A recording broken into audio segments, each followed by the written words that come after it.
ठीक। हाँ बाप रे बाप, बहुत लेंथी क्वेश्चन है भाई। चलो तो क्या दिया हुआ है, a compound piping system consist of 1800 metre of 50 centimetre, 1200 metre of 40 centimetre, 600 metre of 30 centimetre diameter pipes. मतलब क्या है, एक कंपाउंड पाइपिंग सिस्टम बनाया, ठीक है ना, उनको सीरीज में कनेक्ट किया, ठीक है, समझ गए। और the equivalent length of 40 centimetre pipe of same material. अब क्या पूछा है, 40 सेंटीमीटर पाइप की इक्विवेलेंट लेंथ बताओ। तो यहाँ पे मैं ये एज्यूम करूंगा, ये एक पाइप है जो कनेक्टेड है, ये दूसरी पाइप है और ये तीसरी पाइप है जो कनेक्टेड है, और ये जो 40 सेंटीमीटर जो क्वेश्चन में पूछा है ये आपकी मेन पाइप है। समझ में आया, ठीक है। जिसका पूछता है ना क्वेश्चन में वो मेन पाइप कहलाता है, और बाकी जो रहता है वो कनेक्टेड पाइप रहता है, ठीक। तो compound piping system consist of 1800 metre क्या है, ये L1 है आपका, ठीक। उसका डायमीटर कितना है, 50 सेंटीमीटर, तो D1 है 50 सेंटीमीटर, ठीक। L2 जो है ये दूसरा है, वो कितना है आपका 1200 मीटर, ठीक है। तो इसका डायमीटर कितना दिया हुआ है, D2, ये दिया हुआ है 40 सेंटीमीटर, ठीक। तीसरी पाइप कितनी है, 600, तो L3 जो है वो कितनी है, 600 मीटर, और D3 जो है वो कितना हो जाएगा आपका, जो यहाँ पे दिया हुआ है 30 सेंटीमीटर, ठीक। आपको फाइंड क्या करना है, इक्विवेलेंट लेंथ, यानी L की वैल्यू फाइंड आउट करनी है। जो सबसे मेन पाइप की लेंथ रहती है ना, उसी को इक्विवेलेंट लेंथ भी बोला जाता है, याद रखना, ठीक है। और आपको D कितना दिया हुआ है, ये दिया हुआ है 40 सेंटीमीटर मेन पाइप का, ठीक है। तो डुपिड इक्वेशन के हिसाब से क्या होगा, डुपिड इक्वेशन लगा दो, L upon D5 is equal to L1 upon D15 plus L2 upon D25 plus L3 upon D35। समझ में आया, तो ये हो जाएगा आपका, है ना, L अपॉन में D5। अब D5 कितना होगा, ये 40 है D आपका, तो 40 टू दी पावर 5, है ना भाई। अभी मैं इसको सेंटीमीटर में रखा हूं, इज इक्वल टू L1 आपका कितना है 1800 मीटर, ठीक, अपॉन में, ठीक, 1800 मीटर अपॉन में D1 कितना है 50 to the power 5 plus L2 ये है आपका 1200 अपॉन में D2 कितना है 40 टू दी पावर 5, ठीक। L3 आपका कितना है 600, ठीक, अपॉन में D3 कितना है 30, तो 30 टू दी पावर 5, ठीक, ये है ना। अब L इज इक्वल टू, जैसी मैं करूंगा, ठीक, ध्यान से देखना, ये भी आपका सेंटीमीटर है, ये भी सेंटीमीटर है, ये भी सेंटीमीटर है, तो ये क्या हो जाएगा, इधर मल्टीप्लाई हो जाएगा, तो 1800 अपॉन में 50 to the power 5 plus 1200 upon में 40 to the power 5 plus 600 upon में 30 टू दी पावर 5, है ना भाई। ये मल्टीप्लाइड बाय, ये उधर चला जाएगा 40 टू दी पावर 5 सेंटीमीटर। अब यहाँ पे एक ट्रिक है, अब बच्चे गलती क्या करते हैं, ठीक है, इस क्वेश्चन में, है ना, बच्चे गलती ये करते हैं कि यहाँ पे चेंज करके इसको कॉम्प्लिकेट करते हैं। आपको इसको चेंज करने की आवश्यकता नहीं है। क्यों नहीं है पता है, क्योंकि देखो यहाँ पे भी सेंटीमीटर है, यहाँ पे भी सेंटीमीटर है, यहाँ पे भी सेंटीमीटर है, ठीक है, यहाँ भी सेंटीमीटर, यहाँ भी सेंटीमीटर, यहाँ भी सेंटीमीटर और यहाँ भी सेंटीमीटर, तो ये तीनों प्लस में, तो ये सेंटीमीटर कॉमन निकल जाएगा और इससे कैंसिल हो जाएगा। तो फिर ये आप डायरेक्ट टू डायरेक्ट आप कर सकते हो। क्या हो जाएगा, ये 1800 अपॉन में 50 to the power 5 plus 1200 upon 40 to the power 5 plus 600 upon में 30 टू दी पावर 5, और ये होल मल्टीप्लाई होगा किससे, 40 टू दी पावर 5, ठीक। ये पूरा मल्टीप्लाई किससे होगा, 40 टू दी पावर 5 से, ठीक। अब इसको सॉल्व कैसे करोगे, बिना कैलकुलेटर के संभव है सॉल्व करना, नहीं है ना। इसीलिए तो बोलते हैं ये क्वेश्चन जानबूझकर सेट किया जाता है तंग करने के लिए, है ना। अब आप इसको कैसे कैलकुलेट करोगे, मैं आपसे सवाल पूछता हूं ना, कैसे कैलकुलेट करोगे, पता है कैसे कैलकुलेट करोगे? थोड़ा सा बुद्धि का इस्तेमाल करके, ठीक। अब वो बुद्धि कैसे लगाओगे अभी थोड़ा सिखाता हूं मैं, है ना। इसको मिटा रहा हूं, नोट करते चलना साथ ही साथ में, है ना भाई।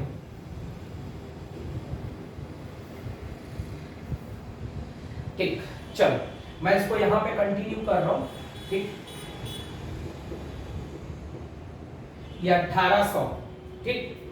तो ये 5 इंटू 10 कर सकता हूं टू दी पावर 5, है ना, प्लस 1200 अपॉन में 40 दिया है तो 4 इंटू 10 टू दी पावर 5, ऐसा होल पावर, है ना भाई। 40 को मैंने 4 इंटू 10 में तोड़ा, 50 को 5 इंटू 10 में तोड़ा। अभी बस चुपचाप देखते जाओ ट्रिक, है ना भाई, थोड़ा सा कैलकुलेशन आसान करने की, ठीक। फिर ये हो जाएगा 3 इंटू 10 टू दी पावर 5, ठीक। और ये मल्टीप्लाई है कितना, 4 इंटू 10 टू दी पावर 4, है ना। मैंने उस 40 को भी तोड़ दिया। अब मुझे कुछ कॉमन दिख रहा है क्या, मुझे यहां भी 10 दिख रहा है, यहां भी 10 दिख रहा है और यहां भी 10 दिख रहा है, मतलब basically 10 to the power 5 common है ना भाई। 4 इंटू 10 टू दी पावर 5 है, मतलब 4 to the power 5 into 10 to the power 5 है ना। ठीक है, निकालो, फेंको उसको उखाड़ के, ठीक, कॉमन। तो यहाँ पे बचेगा 5 to the power 5 plus 1200 upon 4 to the power 5 plus 600 upon 3 to the power 5, ठीक। यहां से मैंने कॉमन निकाला किसको, ये तो 4 टू दी पावर 5 हो जाएगा, मल्टीप्लाई 10 को अगर निकालोगे तो ये हो जाएगा 10 टू दी पावर 5 अपॉन नीचे से यहां भी 10, यहां भी 10 और यहां भी 10 और प्लस प्लस प्लस में तो 10 टू दी पावर 5 नीचे से भी कॉमन निकलेगा। खाली 10 कॉमन नहीं निकलेगा, 10 टू दी पावर यहाँ 5 है, मतलब ये 3 का भी पावर 5 है और 10 का भी पावर 5 है। पढ़े नहीं होंगे सर्च और इंडाइसेस में तुम लोग, a into b to the power m का मतलब क्या होता है, am into bm। ये तो बेसिक बच्चों वाला है यार, ये सर्च और इंडाइसेस का है, घातांक और करनी का, है ना। बस वो उसी फॉर्म में तो दिया है ना, ये a into b to the power 5, simple सड़ास क्वेश्चन है यार। सोचना मत, इसमें डाउट मत करना, तो मेरी लुटिया डूब जाएगी। ये और ये तो कैंसिल हो गया, ठीक है, समझ में आया, ठीक। बस अब आपको इसको सॉल्व करना है। तो 1800 अपॉन 5 टू दी पावर 5, मतलब 5 बार 5 का मल्टीप्लाई है, समझ में आया, ठीक है। अब इसको और अपन आसान कैसे बना सकते हैं, ठीक। तो मैं क्या कर रहा हूं, यहां से 2 5 को निकाल रहा हूं तो 5 टू दी पावर 3 हो जाएगा, है ना भाई, ठीक है।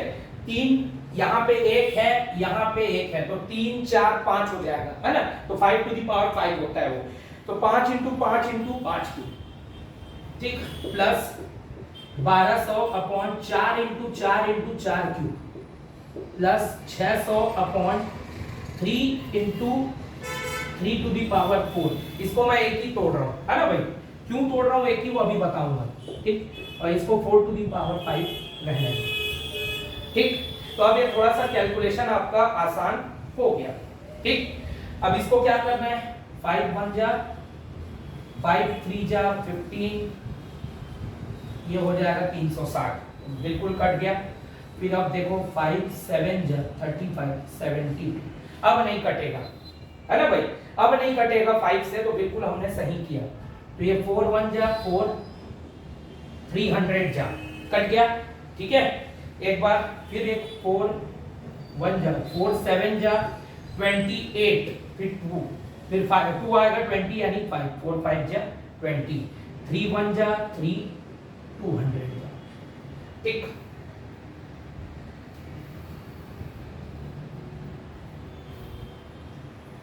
अब अपन इसको आगे देखेंगे ना, तो L की वैल्यू कितनी आ जाएगी, ये हो जाएगी 72 अपॉन में 5 टू दी पावर 3 प्लस, ठीक, 75 अपॉन में 4 to the power 3 plus 200 upon में 3 टू दी पावर 4, और इधर मल्टीप्लाई होगा 4 टू दी पावर 5, ठीक, समझ में आया, ठीक है। चलो अब आगे देखते हैं। L इज इक्वल टू ये हो जाएगा 72 अपॉन 125 प्लस 75 अपॉन में 64 प्लस 200 अपॉन में, है ना, 4 क्यूब 64 होता है, 5 क्यूब 125 और 3 4 3 3 जा 9 3 जा 27 3 जा 81 81। ठीक, अब इसको मल्टीप्लाई करना है 4 टू दी पावर 5। ठीक, तो इतना ही कैलकुलेशन आप इसको छोटा कर सकते थे इस ट्रिक से, और अगर एक्चुअल में इसको यहीं के यहीं सॉल्व करने बैठते तो आप इसको नहीं बना सकते थे। समझ में आया? पेज छोड़ने वाला क्वेश्चन बनता। ठीक, इसलिए मैंने कहा था एससीएस 21 का पेपर टाइम कंज्यूमिंग है, और ये जो क्वेश्चन है जो डुप्पीड इक्वेशन से बनता है इक्विवेलेंट पाइप का, जो आपका टॉपिक है जेई में फ्लो थ्रू पाइप, बट डुप्पीड इक्वेशन दिया नहीं है, लेकिन फ्लो थ्रू पाइप है, मतलब ये पढ़ना जरूरी है। समझ में आया?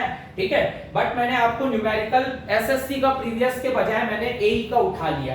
एसएससी का भी ऐसा ही क्वेश्चन है, बस डाटा बस चेंज है। वो आपको पीडीएफ में क्वेश्चन प्रोवाइड करूंगा ही मैं, जो आपको मिल रहा है कंटेंट इस बैच में, है ना भाई? ठीक है, तो जब आप इसको सॉल्व करोगे, अब आपके पास और कोई रास्ता नहीं है, इसको आपको सॉल्व करना ही पड़ेगा।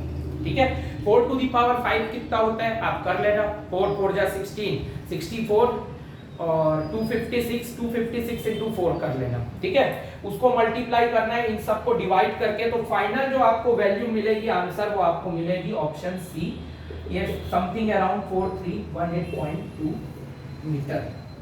ठीक है, समथिंग क्रॉस चेक कर लेते हैं। अब बोला ना इसमें कैलकुलेटर की जरूरत पड़ती है, बहुत कठिन क्वेश्चन है। ठीक,